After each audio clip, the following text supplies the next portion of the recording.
রেখেছে। মহারাজ মহারাজ, আমি কি অন্যায় করেছি মহারাজ? আমার স্ত্রী কি অন্যায় করেছে?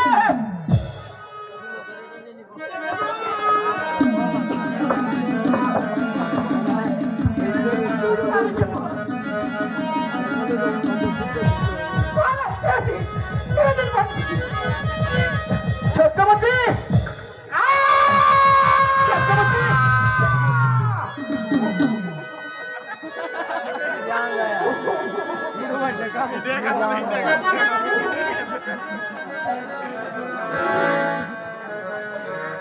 जान गया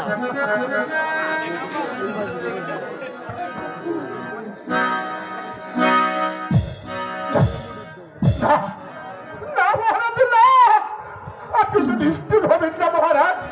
বিনা দোষে এই অন্যায়।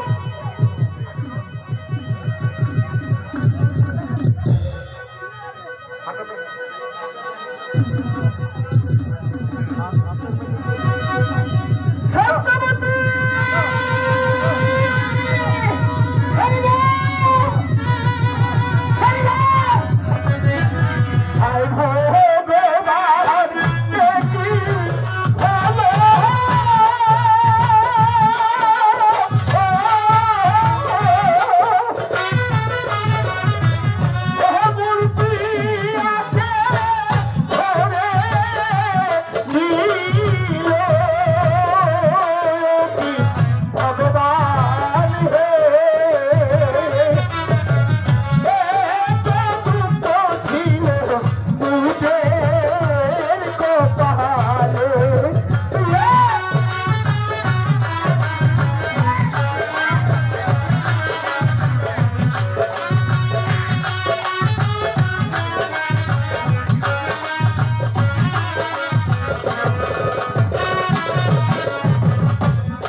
আমাদের এই গায়ের মধ্যে যেন বিপদে পড়ে বাঁচাও বাঁচাও বলে চিৎকার করছে।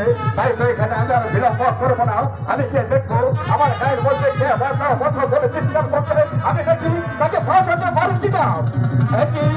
একই সত্যবান, তোমাকে কে বা কারা এই খুঁটির সাথে বেঁধে রেখেছে আর তোমারই ঘরখানা এমনই ভাবে ভাঙা দেখছি কেন?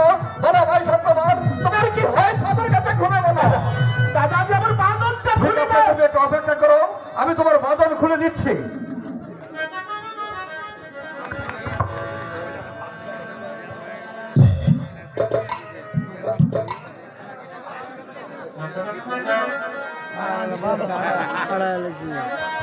এবার বলো ভাই, এবার বলো তোমার এই অবস্থা কে করেছে?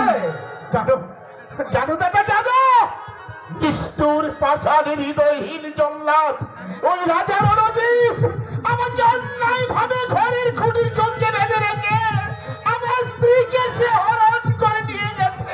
রাজা রণজিতের সিংহের এত বড় সাহস, যদি তাই হয়ে থাকে তাহলে আমরা এই সমস্ত গায়ের লোক আর চুপ করে বসে থাকবো না। আমরা সবাই মিলে রণজিৎ রাজার উপর চাপ দিয়ে